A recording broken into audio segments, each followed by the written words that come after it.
Jamnagar highway પર Radhe industries એરિયામાં ચોરીની ઘટના બની। ઇન્ડસ્ટ્રીઝ એરિયામાં અલગ અલગ 7 કારખાનામાં ચોરી થઈ।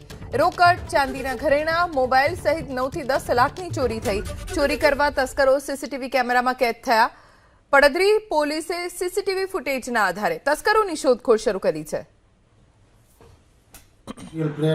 ક્રેડન સોલાર, કેબી બેલ્ટ જેવા 8 થી 10 યુનિટોમાં ગત મંગળવારના રોજ અહીંયા તસ્કરો દ્વારા 8 થી 10 લાખ રૂપિયાના મોબાઈલ, રોકડ રકમ તેમજ ઘરેણાઓની ચોરી થઈ છે, જેમની અરજી અમે પડદરી પોલીસ સ્ટેશનમાં પણ આપેલી છે અને આ કાર્યવાહી સરસ રીતે ઝડપથી પોલીસ દ્વારા થાય અને લેબર લોકોને પોતાની વસ્તુ પાછી મળે એવી અમે એસોસિએશન વતી માંગ કરીએ છીએ।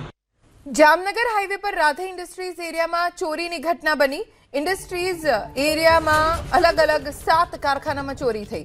રોકડ, ચાંદીના ઘરેણા, મોબાઈલ સહિત 9 થી 10 લાખની ચોરી થઈ। ચોરી કરવા તસ્કરો સીસીટીવી કેમેરામાં કેદ થયા। પડદરી પોલીસે સીસીટીવી ફૂટેજના આધારે તસ્કરોની શોધખોળ શરૂ કરી છે।